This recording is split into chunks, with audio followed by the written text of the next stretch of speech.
Capítulo 4. No começo do novo ano, a gente já se conhecia como se vivêssemos juntos e acordados, pois eu havia encontrado um tom de voz cauteloso que ela ouvia sem despertar, e me respondia com uma linguagem natural do corpo. Seus estados de alma eram notados em seu modo de dormir. De exausta e assustada que tinha sido no começo, foi fazendo-se de uma paz interior que embelezava seu rosto e enriquecia seu sono.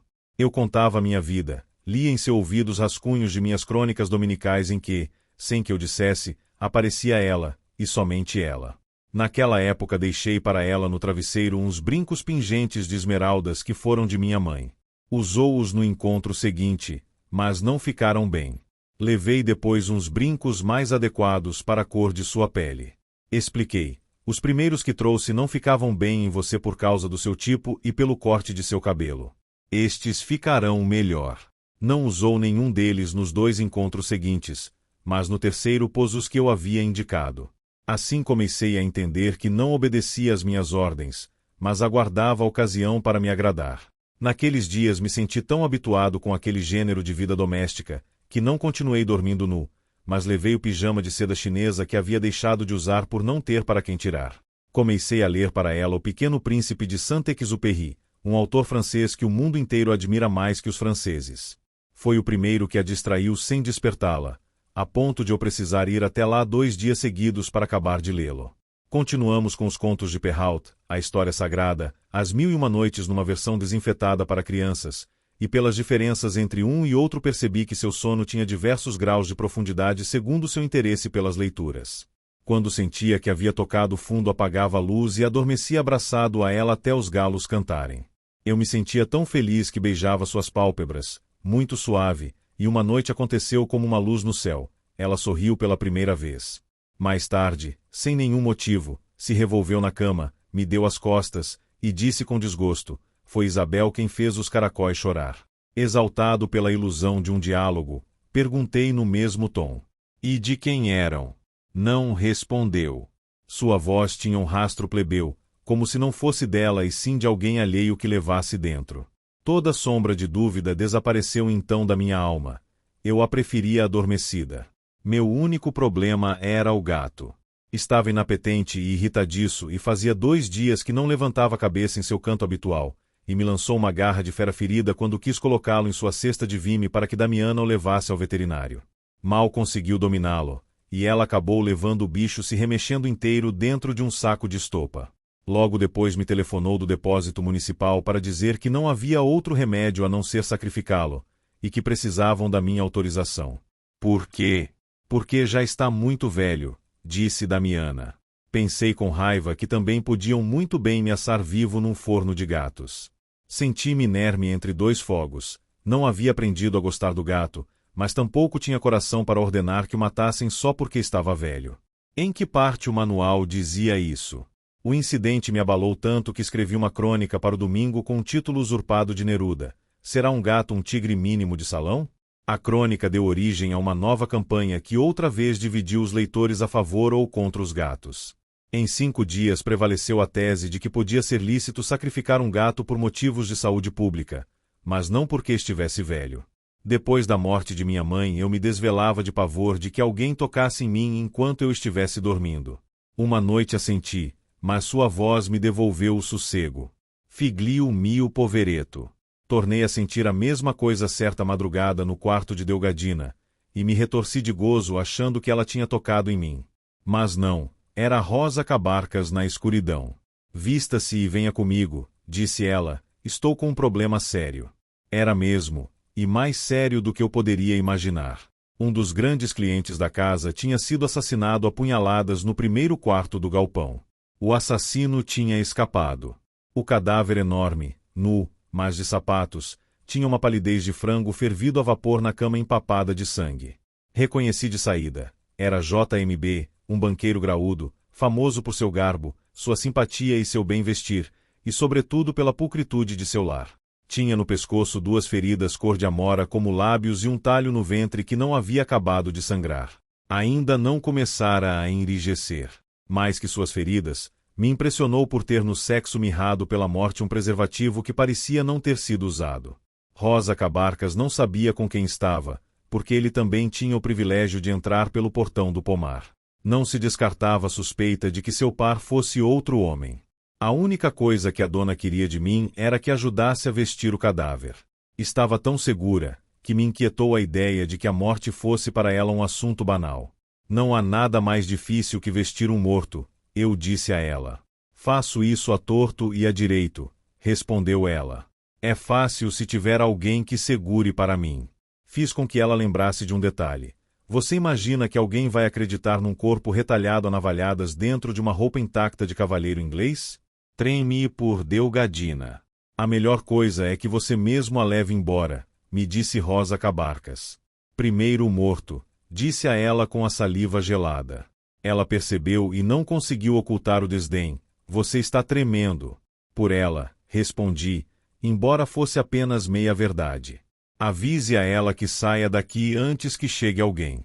Está bem, disse ela, embora não vá acontecer nada com você, que é jornalista. Nem com você, respondi com certo rancor. Você é a única pessoa do Partido Liberal que manda nesse governo. A cidade, apreciada pela sua natureza pacífica e sua segurança congênita, arrastava a desgraça de um assassinato escandaloso e atroz a cada ano. Aquele, não. A notícia oficial, com manchetes excessivas e parca em detalhes, dizia que o jovem banqueiro tinha sido assaltado e morto a navalhadas na estrada de Pradomar por motivos incompreensíveis. Não tinha inimigos. O comunicado do governo apontava como supostos assassinos certamente alguns dos refugiados que vinham do interior do país e que estavam desatando uma onda de delinquência comum e estranha ao espírito cívico da população. Nas primeiras horas houve mais de 50 detidos. Acudi escandalizado até o repórter policial, um jornalista típico dos anos 20, com boné de viseira de celuloide verde e ligas nas mangas, que se gabava de antecipar-se aos fatos. No entanto, ele só conhecia uns fios soltos da história daquele crime, e eu os completei até onde me foi prudente. Assim escrevemos 5 laudas a 4 mãos para uma notícia de 8 colunas na primeira página, atribuída ao fantasma eterno das fontes que merecem nosso crédito integral. Mas o abominável homem das 9, o censor, não sofreu um único tremor de pulso para impor a versão oficial de que havia sido um assalto feito pelos bandoleiros ligados ao Partido Liberal. Eu salvei minha consciência com um semblante contrito no enterro mais cínico e concorrido do século. Quando voltei para casa naquela noite, telefonei para Rosa Cabarcas para averiguar o que havia acontecido com Delgadina, mas ela não atendeu durante 4 dias. No quinto fui até a casa dela, com os dentes apertados. As portas estavam lacradas, e não pela polícia, mas pela saúde pública. Ninguém na vizinhança dava notícia alguma. Sem nenhum indício de Delgadina, me lancei numa busca alucinada e às vezes ridícula que me deixou ofegante. Passei dias inteiros observando, dos bancos de um parque poeirento onde as crianças brincavam de trepar na estátua desbotada de Simão Bolívar, as jovens ciclistas. Passavam pedalando como gazelas, belas, disponíveis, prontas para serem agarradas como galinhas cegas. Quando minha esperança acabou, me refugiei na paz dos boleros. Foi como uma beberagem peçonhenta, cada palavra era ela. Eu sempre havia precisado de silêncio para escrever porque minha mente atendia mais à música que à escrita. E então aconteceu o contrário, só conseguia escrever à sombra dos boleros. Minha vida encheu-se dela. As crônicas que escrevi naquelas 2 semanas foram modelos em código para cartas de amor. O chefe da redação, contrariado com a avalanche de respostas, me pediu que moderasse o amor enquanto pensávamos num jeito de consolar tantos leitores apaixonados. A falta de sossego acabou com o rigor dos meus dias. Acordava às 5, mas ficava na penumbra do quarto imaginando Delgadina em sua vida irreal de acordar os irmãos, vesti-los para a escola, servir o café da manhã, se houvesse o que pôr na mesa, e atravessar a cidade de bicicleta para cumprir a pena de pregar botões. E me perguntei assombrado, em que pensa uma mulher enquanto prega um botão? Pensava em mim? Ela também procurava a Rosa Cabarcas para me achar? Passei uma semana inteira sem tirar o macacão de mecânico nem de dia nem de noite, sem tomar banho, sem fazer a barba, sem escovar os dentes, porque o amor me mostrou tarde demais que a gente se arruma para alguém, se veste e se perfuma para alguém, e eu nunca tinha tido para quem. Damiana achou que eu estava doente quando me encontrou nu na rede às 10 da manhã. A vi com os olhos turvos da cobiça e convidei-a a se revirar nua comigo. Ela, com desprezo, me respondeu: "E já pensou no que vai fazer se eu disser que sim?" Então compreendi até que ponto o sofrimento havia me corrompido. Não me reconhecia na minha dor de adolescente. Não tornei a sair de casa para não descuidar do telefone. Escrevia sem desligá-lo, e no primeiro toque pulava em cima dele pensando que poderia ser Rosa Cabarcas. Interrompia a cada tanto o que estivesse fazendo para ligar para ela, e insisti dias inteiros até compreender que aquele telefone não tinha coração. Ao voltar para casa numa tarde de chuva, encontrei o gato enroscado na escadaria do portão. Estava sujo e maltratado, e numa mansidão de dar dó. O manual me mostrou que estava doente e seguia as normas para animá-lo. De repente, enquanto cabeceava um soninho de sesta, me despertou a ideia de que o gato poderia me conduzir até a casa de Delgadina. Levei-o num cesto de mercado até o armazém de Rosa Cabarcas, que continuava lacrado e sem indícios de vida, mas o gato se revolveu no balaio com tamanho ímpeto que conseguiu escapar, saltou a cerca do pomar e desapareceu no meio das árvores. Bati no portão com o punho fechado, e uma voz militar perguntou sem abrir: "Quem vem lá?" "Gente de paz", disse eu para não ficar para trás. "Ando buscando a dona." "Aqui não existe dona", disse a voz. "Pelo menos, abre o portão para que eu apanhe meu gato", insisti. "Não tem gato nenhum", disse a voz. Perguntei: "E o senhor, quem é?" "Ninguém", disse a voz. Havia achado, sempre, que morrer de amor não era outra coisa além de uma licença poética. Naquela tarde, de regresso para casa outra vez, sem o gato e sem ela, comprovei que não apenas era possível, mas que eu mesmo, velho e sem ninguém, estava morrendo de amor. E também percebi que era válida a verdade contrária. Não trocaria por nada neste mundo as delícias do meu desassossego. Havia perdido mais de 15 anos tratando de traduzir os cantos de Leopardi, e só naquela tarde o senti a fundo. Ai de mim, se for amor, como a tormenta. Minha entrada no jornal, de macacão e mal barbeado, despertou certas dúvidas sobre meu estado mental. O prédio reformado, com cabines individuais de vidro e luzes no teto, parecia berçário. O clima artificial calado e confortável convidava a falar em sussurros e a caminhar na ponta dos pés. No vestíbulo, como vice-reis mortos, estavam os retratos a óleo dos 3 diretores vitalícios e as fotografias dos visitantes ilustres. A enorme sala principal estava presidida pela fotografia gigantesca da redação atual, feita na tarde do meu aniversário. Não da marca, do modelo e da cor. Não podia ser outra além da que eu mesmo havia dado de presente a Delgadina.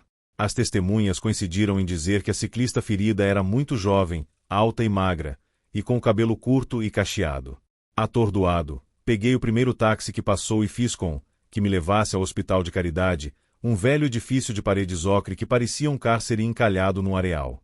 Precisei de meia hora para entrar, e outra mais para sair ao pátio fragrante das árvores frutíferas onde uma mulher atribulada atravessou meu caminho, olhou-me nos olhos e exclamou: "Eu sou quem você não procura." Só então recordei que era ali que viviam em liberdade os internos mansos do manicômio municipal. Tive que me identificar como jornalista na direção do hospital para que um enfermeiro me levasse ao pavilhão de emergências. No livro de registros estavam os dados: Rosalba Rios, 16 anos, sem ofício conhecido. Diagnóstico: comoção cerebral. Prognóstico: reservado.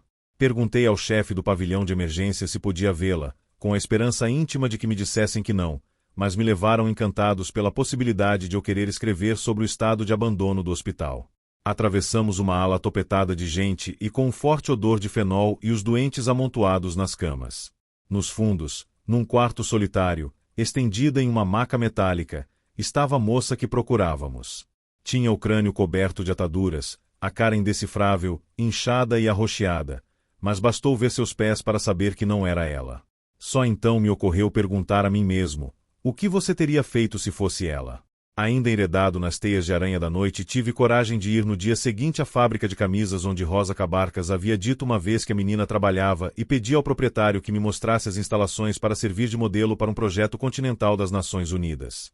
Era um libanês paquidérmico e taciturno, que nos abriu as portas de seu reino com a ilusão de ser um exemplo universal.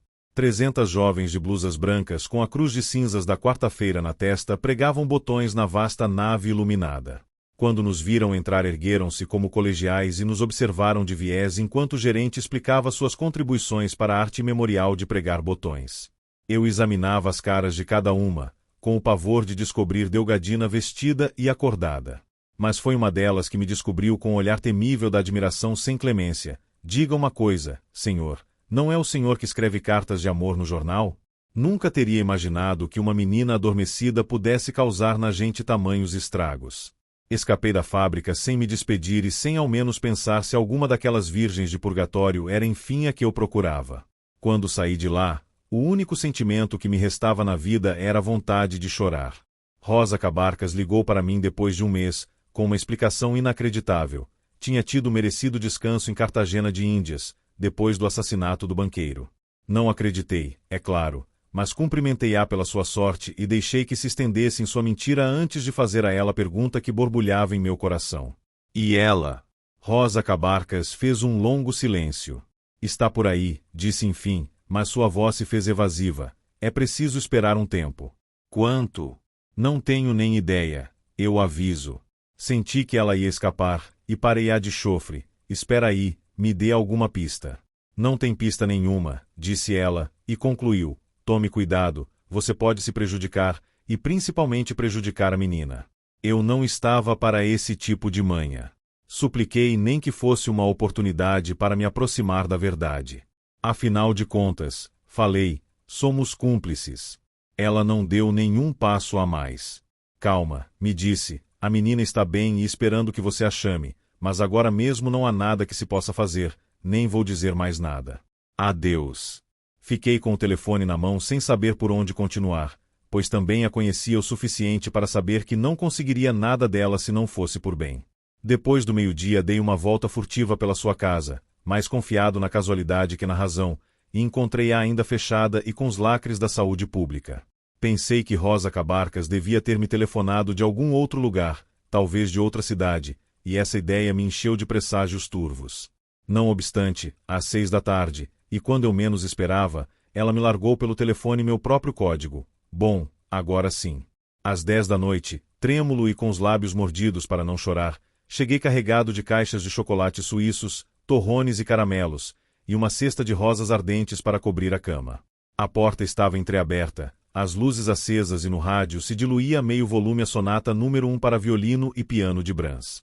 Delgadina estava na cama, tão radiante e diferente, que me deu trabalho reconhecê-la.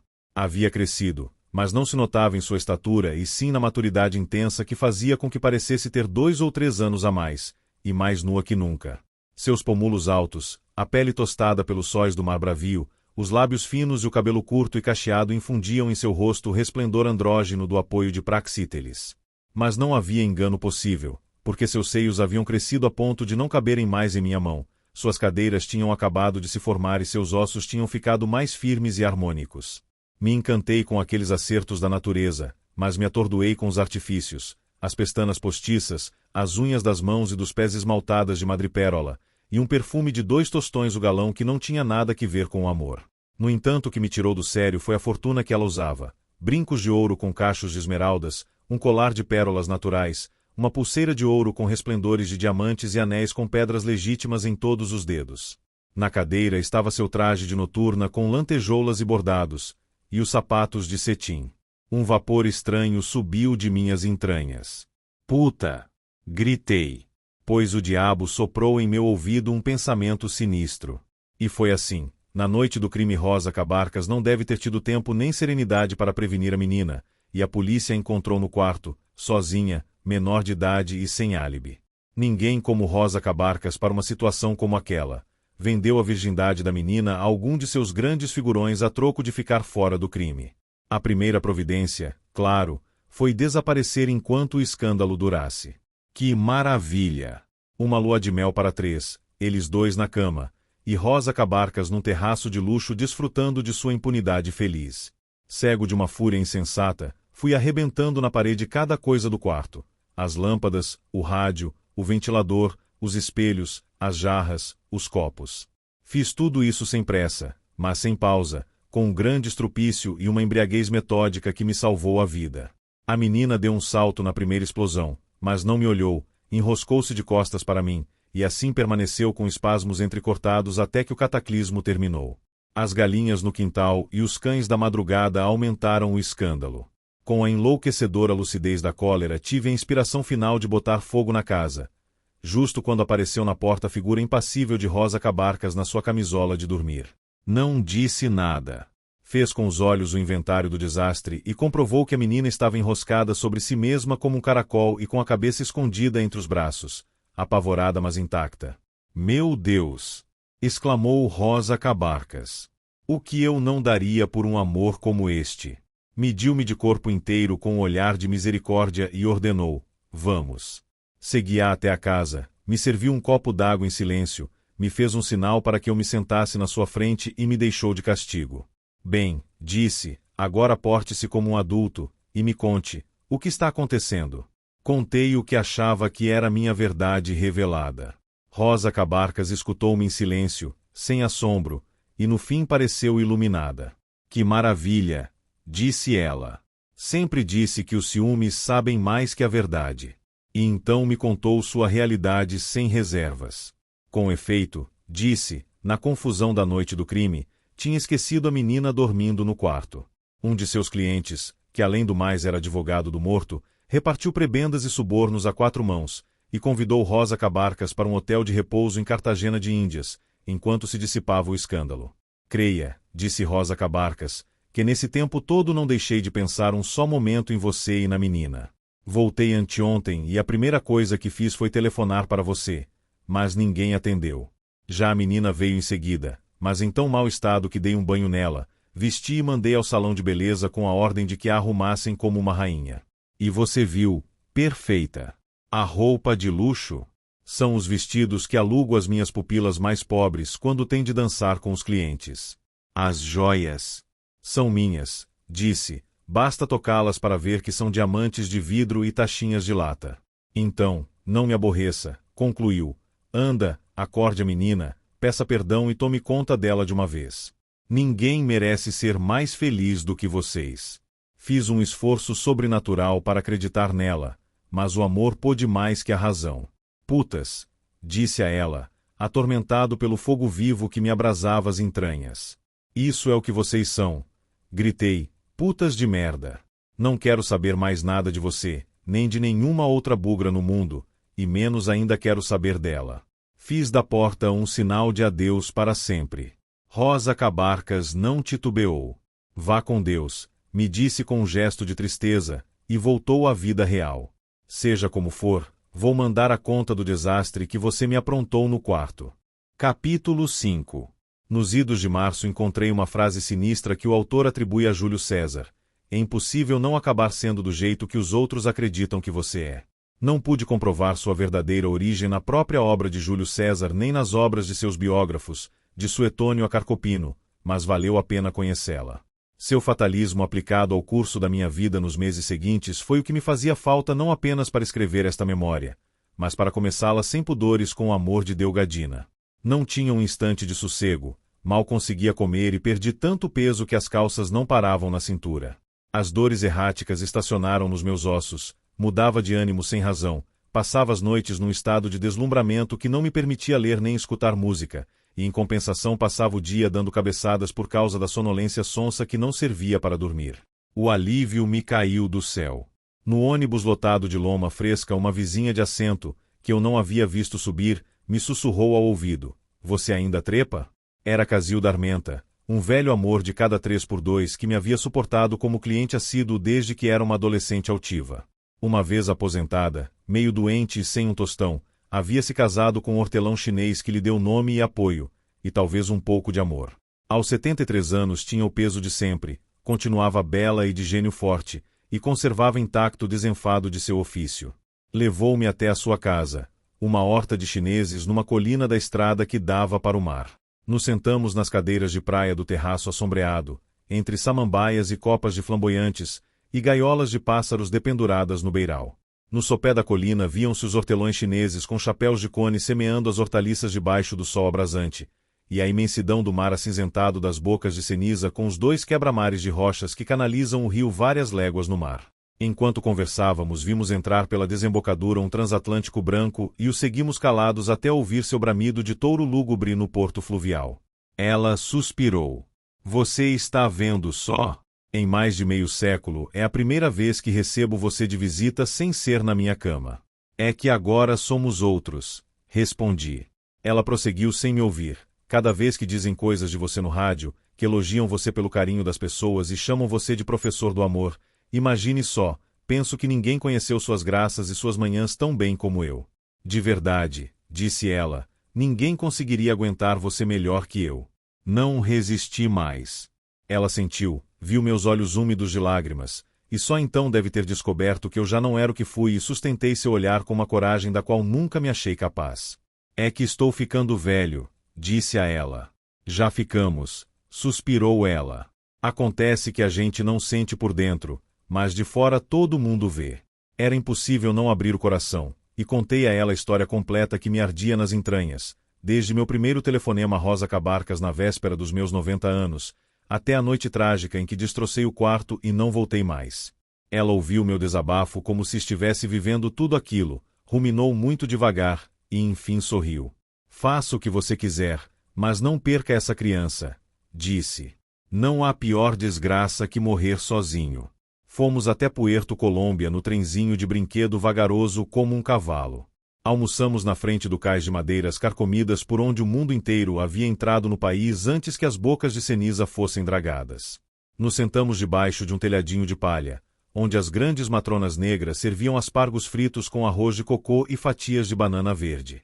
Dormitamos no torpor das 2 da tarde e continuamos conversando até que o imenso sol de candeia afundou no mar. A realidade me parecia fantástica. Veja só aonde veio dar a nossa lua de mel, caçoou ela.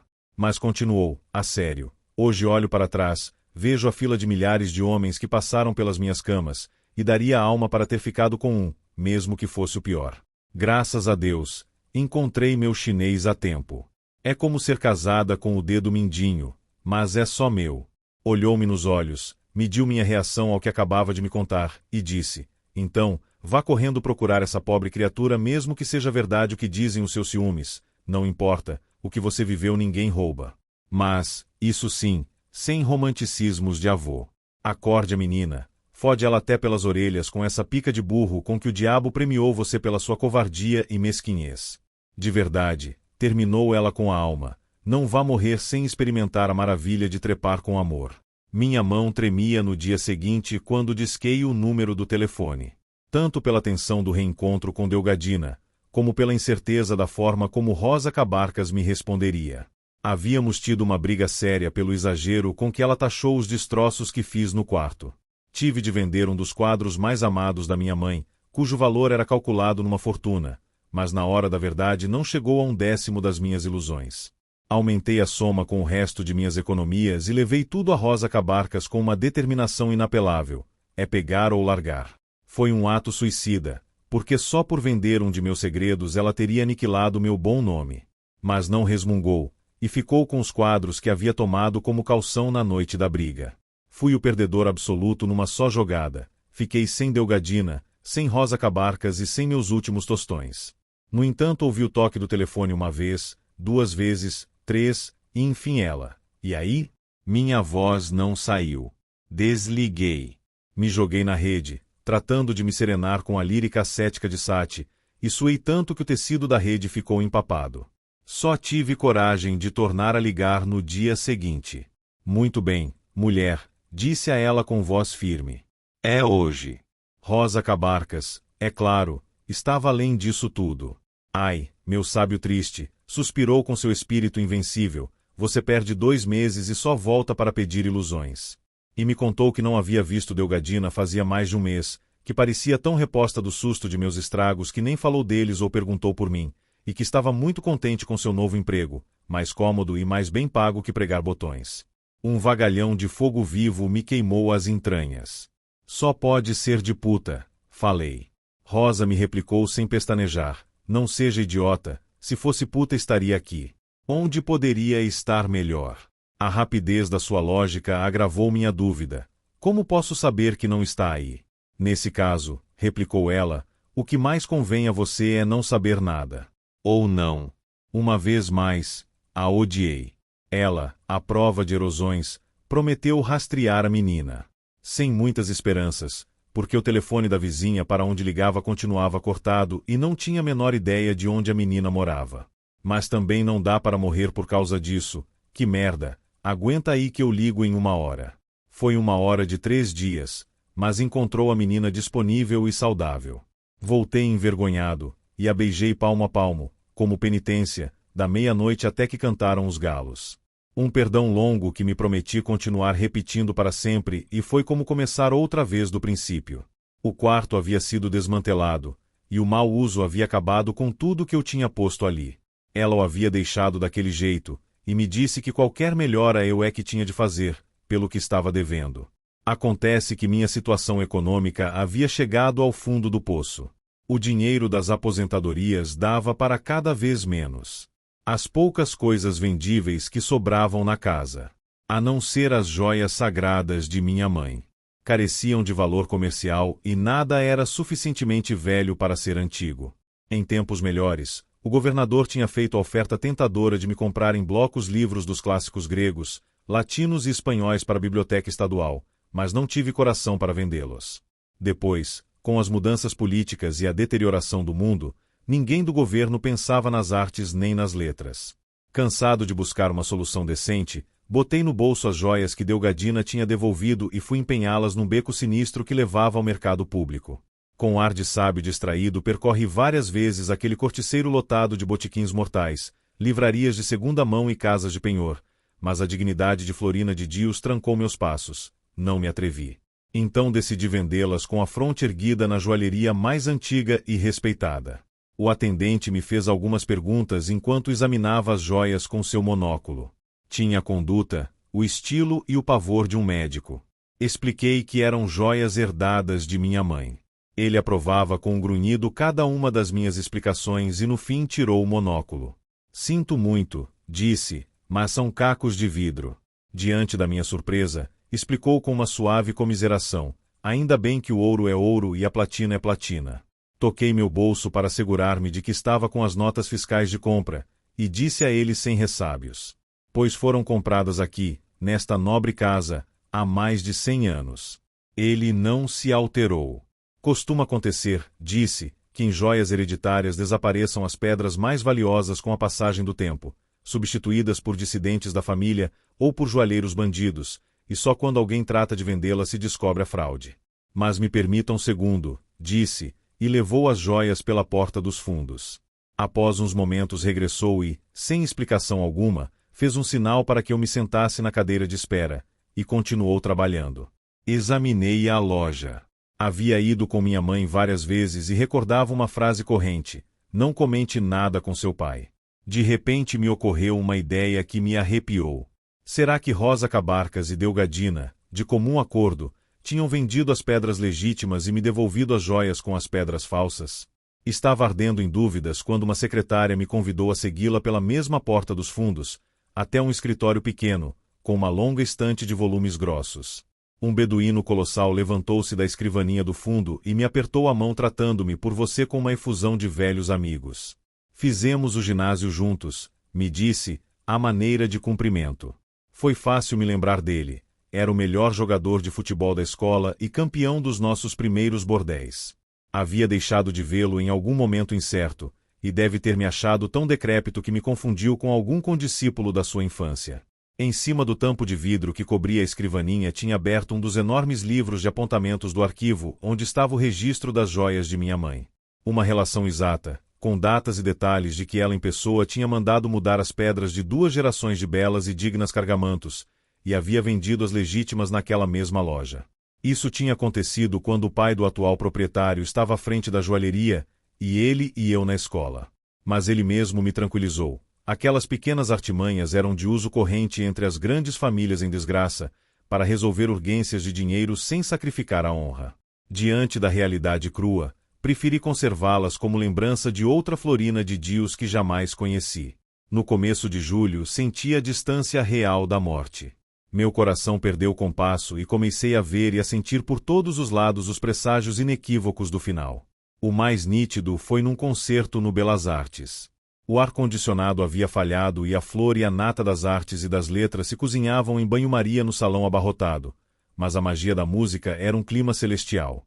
No final, com o alegreto possumosso, estremeceu-me a revelação deslumbrante de que estava escutando o último concerto com que o destino me deparava antes de morrer. Não senti dor nem medo, mas a emoção arrasadora de ter conseguido viver até ali. Quando enfim consegui abrir caminho empapado de suor através dos abraços e das fotos, me encontrei cara a cara com Ximena Ortiz, como uma deusa de 100 anos numa cadeira de rodas. Sua simples presença se impunha em mim como um pecado mortal. Vestia uma túnica de seda cor de marfim, tão lustrosa como sua pele, um fio de pérolas legítimas de 3 voltas, o cabelo cor de madrepérola cortado à moda dos anos 20 com uma ponta de asa de gaivota na face, e os grandes olhos amarelos iluminados pela sombra natural das olheiras. Tudo nela contradizia o rumor de que sua mente estava ficando em branco pela erosão imperdoável da memória. Petrificado e sem recursos diante dela, me sobrepus ao vapor de fogo que me subiu pela cara e saudei-a em silêncio com uma vênia versalhesca. Ela sorriu feito uma rainha e me agarrou a mão. Então percebi que aquilo tudo também era uma jogada do destino, e não a perdi, para arrancar um espinho que me estorvava desde sempre. Sonhei durante anos com esse momento, disse a ela. Ela pareceu não entender. Não me diga, disse. E você quem é? Não soube jamais se na verdade ela havia esquecido ou se foi a vingança final de sua vida. A certeza de ser mortal, em todo caso, me havia surpreendido pouco antes dos 50 anos numa ocasião como aquela, numa noite de carnaval em que dançava um tango apache com uma mulher fenomenal de quem nunca vi a cara, mais corpulenta que eu por uns 20 quilos e mais alta uns 2 palmos, que no entanto se deixava levar como uma pluma ao vento. Dançávamos tão apertados que sentia circular seu sangue pelas veias, e me sentia como adormecido de gosto com seu ofegar trabalhoso, quando me sacudiu pela primeira vez e quase me derrubou por terra o frêmito da morte. Foi como um oráculo brutal ao ouvido. Faça o que você fizer, neste ano ou em 100, você estará morto para sempre jamais. Ela se afastou assustada. O que você tem? Nada, respondi, tratando de sujeitar meu coração. Estou tremendo por sua causa. Desde então comecei a medir a vida não pelos anos, mas pelas décadas. A dos 50 havia sido decisiva porque tomei consciência de que quase todo mundo era mais moço que eu. A dos 60 foi a mais intensa pela suspeita de que já não me sobrava tempo para me enganar. A dos 70 foi temível por uma certa possibilidade de que fosse a última. Ainda assim, quando despertei vivo na primeira manhã de meus 90 anos na cama feliz de Delgadina, me atravessou a ideia complacente de que a vida não fosse algo que transcorre como o rio revolto de Heráclito, mas uma ocasião única de dar a volta na grelha e continuar assando-se do outro lado por 90 anos a mais. Tornei-me de lágrima fácil. Qualquer sentimento que tivesse algo a ver com a ternura me causava um nó na garganta que nem sempre conseguia dominar, e pensei em renunciar ao prazer solitário de velar o sono de Delgadina, nem tanto pela incerteza da minha morte como pela dor de imaginá-la sem mim pelo resto da sua vida. Num daqueles dias incertos fui parar por distração na muito nobre Rua dos Notários, e me surpreendeu não encontrar nada além dos escombros do velho hotel para encontros fugazes onde fui iniciado à força nas artes do amor pouco antes dos meus 12 anos. Havia sido uma mansão de antigos armadores, esplêndida como poucas na cidade, com colunas cobertas de alabastro e frisos de ouropéis. Ao redor de um pátio interno com uma cúpula de vidros de 7 cores que irradiavam resplendor de invernadouro. No andar térreo, com um portal gótico sobre a rua, estiveram por mais de um século os cartórios e tabeliães coloniais onde trabalhou, prosperou e se arruinou meu pai em uma vida inteira de sonhos fantásticos. As famílias históricas abandonaram pouco a pouco os andares superiores, que acabaram sendo ocupados por uma legião de damas noturnas em desgraça que subiam e desciam até o amanhecer com os clientes apanhados por um peso e meio nos botequins do vizinho porto fluvial. Aos meus 12 anos, ainda com minhas calças curtas e minhas botinhas da escola primária, não consegui resistir à tentação de conhecer os andares superiores enquanto meu pai se debatia numa de suas reuniões intermináveis, e deparei com um espetáculo celestial. As mulheres que vendiam barato seus corpos até o amanhecer se moviam pela casa desde as 11 da manhã, quando a canícula do vitral já era insuportável, e tinham que fazer sua vida doméstica andando peladas pela casa inteira enquanto comentavam aos gritos suas aventuras da noite. Fiquei aterrorizado. A única coisa que me ocorreu foi escapar por onde havia chegado, quando uma das peladas de carnes maciças cheirando a sabão silvestre me abraçou pelas costas e me levou no ar até seu cubículo de papelão sem que eu conseguisse vê-la no meio da gritaria e dos aplausos das inquilinas nuas. Ela me jogou de barriga para cima em sua cama para 4, tirou as minhas calças com uma manobra magistral e se encavalou em cima de mim, mas o terror gelado que me empapava o corpo me impediu de recebê-la como um homem. Naquela noite, desvelado na cama da minha casa pela vergonha do ataque, não consegui dormir mais do que 1 hora, com vontade de tornar a vê-la. Na manhã seguinte, enquanto os 3 noitados dormiam, subi tremendo até o seu cubículo, e a despertei chorando aos gritos, com um amor enlouquecido que durou até que foi levado sem misericórdia pelo vendaval da vida real. Ela se chamava Castorina e era a rainha da casa. Os cubículos do hotel custavam um peso para os amores de passagem, mas muito poucos de nós sabíamos que custavam a mesma coisa para 24 horas. Além do mais, Castorina me apresentou ao seu mundo de maldição e pecado, no qual convidavam os clientes pobres para seus cafés da manhã de gala, emprestavam sabonete para eles, cuidavam de suas dores de dente e, em casos de urgência maior, lhes davam um amor por misericórdia. Mas nas tardes da minha última velhice ninguém mais se lembrava da imortal Castorina, morta sabe-se lá quando, que havia subido das esquinas miseráveis do cais fluvial até o trono sagrado de Cafetina Mor, com uma venda de pirata no olho perdido numa briga de botequim. Seu último macho fixo, um negro feliz de Camagia e que era chamado de Jonas, o Galhote, havia sido um trompetista dos grandes em Havana até perder o sorriso completo numa catástrofe de trens. Ao sair daquela visita amarga senti no coração uma fisgada que não consegui aliviar durante 3 dias com todo tipo de poções caseiras. O médico a quem procurei de emergência, membro de uma estirpe de insígnes, era neto do que me examinou aos meus 42 anos, e me assustei ao ver como eram parecidos, pois estava tão envelhecido como seu avô aos 70, por uma calvície prematura, uns óculos de míope irreversível e uma tristeza inconsolável. Fez em mim um exame minucioso de corpo inteiro com uma concentração de ourives. Auscultou meu peito e minhas costas, examinou minha pressão arterial, os reflexos do joelho, o fundo do olho, a cor da pálpebra inferior.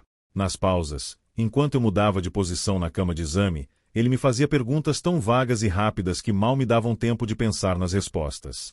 Após 1 hora me olhou com um sorriso feliz. Bem, disse ele, acho que não tenho nada a fazer pelo senhor. O que isso quer dizer? Ora, que seu estado é o melhor possível na sua idade. Que interessante, respondi. Seu avô me disse a mesma coisa quando eu tinha 42 anos, como se o tempo não passasse. O senhor sempre encontrará alguém que dirá a mesma coisa, disse, porque sempre terá uma idade. Eu, provocando para uma sentença assustadora, disse a ele, a única definitiva é a morte. Sim, disse ele, mas não é fácil chegar a ela num estado tão bom como o do senhor. Sinto muito não poder agradá-lo. Eram lembranças nobres, mas na véspera do dia 29 de agosto senti o peso imenso do século que me esperava impassível quando subi com passos de ferro as escadas da minha casa. Então tornei a ver uma vez mais Florina de Dios, minha mãe, na minha cama que havia sido sua até sua morte, e me deu a mesma bênção da última vez que a vi, 2 horas antes de morrer. Transtornado pela comoção, entendi aquilo como um anúncio final e telefonei para Rosa Cabarcas para que chamasse minha menina aquela mesma noite, em previsão de que não se cumprisse minha ilusão de sobreviver até o último respiro de meus 90 anos. Tornei a telefonar às 8, e uma vez mais repetiu que não era possível. Tem de ser, a qualquer preço, gritei aterrorizado. Desligou sem se despedir, mas 15 minutos depois tornou a ligar. Muito bem, aqui está ela. Cheguei às 10h20 da noite e dei a Rosa Cabarcas as últimas cartas da minha vida, com minhas disposições sobre a menina depois de meu final terrível. Ela pensou que eu tinha ficado impressionado com o esfaqueado e me disse com ar de deboche, se você vai morrer, que não seja aqui, nem pense nisso. Mas eu disse a ela, diga que fui atropelado pelo trem de Puerto Colômbia, aquele pobre ferro velho que dá pena e é incapaz de matar alguém. Preparado naquela noite para tudo, me deitei de barriga para cima à espera da dor final no primeiro instante de meus 91 anos. Ouvi sinos distantes, senti a fragrância da alma de Delgadina dormindo de lado, ouvi um grito no horizonte, soluços de alguém que talvez tivesse morrido um século antes naquela mesma alcova. Então apaguei a luz com o último suspiro, entrelacei meus dedos com os dela para levá-la pela mão e contei as 12 badaladas da meia-noite com minhas 12 lágrimas finais, até que os galos começaram a cantar, e em seguida o repicar dos sinos de glória, os foguetes de festa que celebravam o júbilo de haver sobrevivido são e salvo aos meus 90 anos. Minhas primeiras palavras foram para Rosa Cabarcas. Compro a casa inteira, com o armazém e o pomar. Ela me disse, façamos uma aposta de velhos. Quem sobreviver fica com tudo que é do outro, assinado no tabelião. Não, porque se eu morrer, tudo vai para ela. Dá na mesma, disse Rosa Cabarcas, eu tomo conta da menina e depois deixo tudo para ela, o seu e o meu. não tenho mais ninguém neste mundo.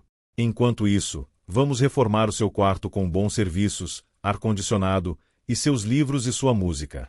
Você acha que ela vai concordar? Ai, meu sábio triste, está bem que você esteja velho, mas não idiota, disse Rosa Cabarcas morrendo de rir. Essa pobre criatura está zonza de amor por você. Saí radiante para a rua e pela primeira vez me reconheci no horizonte remoto do meu primeiro século. Minha casa, calada e em ordem às 6h15, começava a gozar das cores de uma aurora feliz. Damiana cantava toda na cozinha. O gato redivivo enroscou a cauda em meus tornozelos e continuou caminhando comigo até a minha mesa de escrever. Estava organizando meus papéis murchos, o tinteiro, a pena de ganso, quando o sol explodiu entre as amendoeiras do parque e o barco fluvial dos Correios, atrasado uma semana por causa da seca, entrou bramando no canal do porto. Era enfim a ávida real, com meu coração a salvo, e condenado a morrer de bom amor na agonia feliz de qualquer dia depois dos meus 100 anos. Maio de 2004. Fim do livro. Meus comentários. Publicado em 2004, Memórias de Minhas Putas Tristes foi o último romance de Gabriel Garcia Marques e traz uma narrativa curta, mas repleta de simbolismo, melancolia e reflexão sobre a velhice, o desejo e o amor. Enredo: a história acompanha um jornalista solitário que, ao completar 90 anos, decide se presentear com uma noite de amor com uma jovem virgem. Ele recorre a uma velha conhecida, dona de um bordel, que lhe apresenta uma menina de 14 anos. No entanto, ao invés do prazer carnal esperado, o protagonista descobre um amor inesperado e platônico, que o leva a revisitar sua própria vida, marcada pela solidão e pela recusa ao compromisso afetivo. Temas e simbolismo: o livro trata de questões universais como o envelhecimento, a solidão, o amor tardio e a nostalgia, mas também levanta debates morais sobre desejo e relações de poder. Garcia Marques constrói uma história que desafia a lógica convencional do amor, explorando a transformação do protagonista ao se deparar com sentimentos que nunca havia experimentado. A jovem, que permanece adormecida na maior parte do livro, funciona mais como um símbolo do amor idealizado do que como um personagem ativo. O romance dialoga com a tradição da literatura erótica e lembra obras como A Bela Adormecida, mas também questiona os limites entre fantasia e realidade, desejo e afeto genuíno. Estilo e linguagem: a prosa de Garcia Marques mantém sua marca característica, frases poéticas, um tom melancólico e um fluxo narrativo envolvente. Embora não tenha o realismo mágico tão presente em seus outros livros, a atmosfera nostálgica e o lirismo tornam a leitura cativante. Recepção e controvérsias: o livro gerou debates devido à temática delicada e à relação entre um idoso e uma jovem vulnerável. Alguns leitores veem a história como uma reflexão sobre a solidão e o renascimento do amor, enquanto outros a criticam por romantizar um contexto problemático. Conclusão: Memórias de Minhas Putas Tristes é uma obra curta, mas intensa, que convida a reflexão sobre os últimos anos da vida, o amor tardio e a necessidade humana de conexão. Embora não seja a mais grandiosa das obras de Garcia Marques, mantém sua habilidade inconfundível de transformar o cotidiano em literatura sublime, oferecendo um olhar poético sobre a solidão e a redenção emocional.